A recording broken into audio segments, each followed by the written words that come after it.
April 7th of each year marks the celebration of World Health Day. In the context of this day, we aim to create awareness on some important health issues as advanced biology students. You will find short informative videos about neurological disorders in the following part. Hi everyone, I'm Yağmur and I will be talking about MS. So starting off with what that is. In MS, the immune system attacks the protective sheet that covers nerve fibers and causes communication problems between the brain and the rest of the body. The symptoms of MS may greatly differ from person to person and over the course of the disease.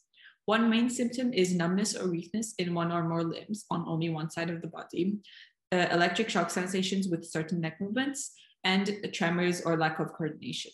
As for the diagnosis of MS, blood tests aren't directly used to diagnose MS, but they help to rule out other conditions. Lumbar puncture tests, which are also known as spinal taps, look for immunoglobulin levels, which are an indicator of MS. MRIs, and finally the nerve function test. Currently, there is no cure for MS, but the treatments at hand help alleviate symptoms such as dizziness, numbness, etc.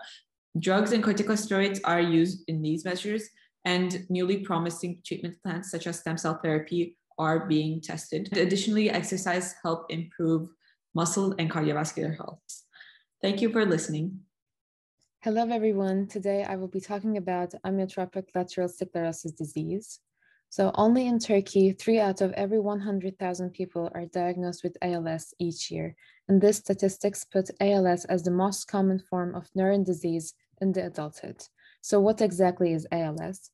ALS is a progressive neurodegenerative disorder that affects nerve cells in the brain and spinal cord, causing loss of muscle control. So a few symptoms include difficulty walking or doing normal daily activities, weakness in leg, feet, or ankles, slurred speech or trouble swallowing, muscle cramps and twitching in arms, shoulders, and tongue.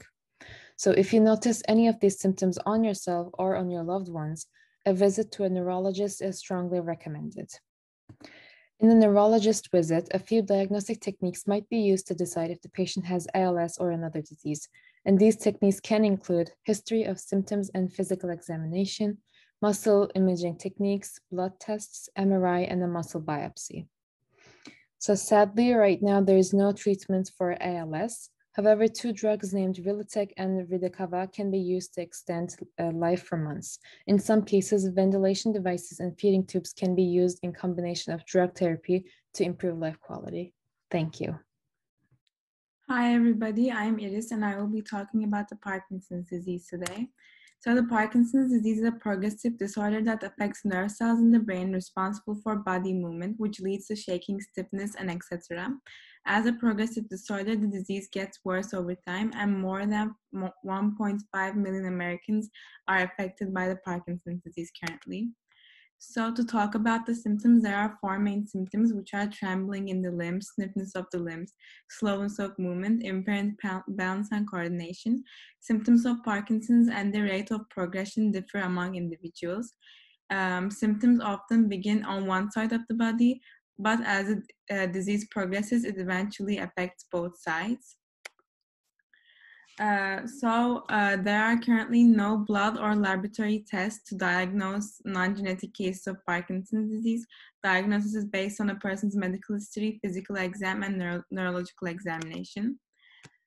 Although there is no cure for Parkinson's disease, medicine, surgical treatment, and other therapies can often relieve some symptoms. The main drugs that are prescribed to people with Parkinson's are called levodopa and carbidopa. Also, the deep brain stimulation surgery has started to be applied to some patients with ideal conditions. Also, it is very important for a patient to do self-care and exercise and eat healthy. Thank you for listening to me. Hi everyone, welcome to my presentation. Today I will be talking about the importance of mental disorders for World Health Day. One such mental disorder is epilepsy. Epilepsy is a chronic central nervous system disorder that causes unprovoked recurrent electrical activity in the brain called seizures. There is no cure for epilepsy, but the disorder can be managed in several treatment ways. So the symptoms of epileptic seizures are unresponsiveness, loss of senses, dizziness, twitching, staring blankly, loss of consciousness, and repetitive movements. Note that not every single one of these symptoms will appear in every single seizure. Each seizure is different. So epilepsy is usually diagnosed if you have seizures for no apparent reason. The electroencephalogram, the EEG, is a device that records the brain's electrical activity and is the most common device used in diagnosing epilepsy.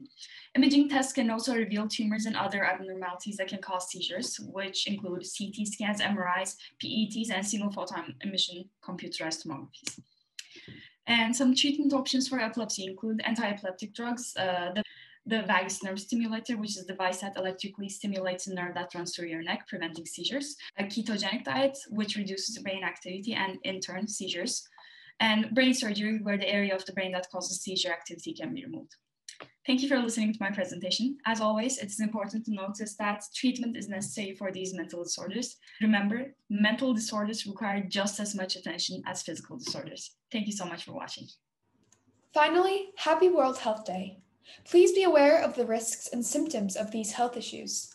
Do not postpone any checkups or medical appointments because early diagnosis saves lives.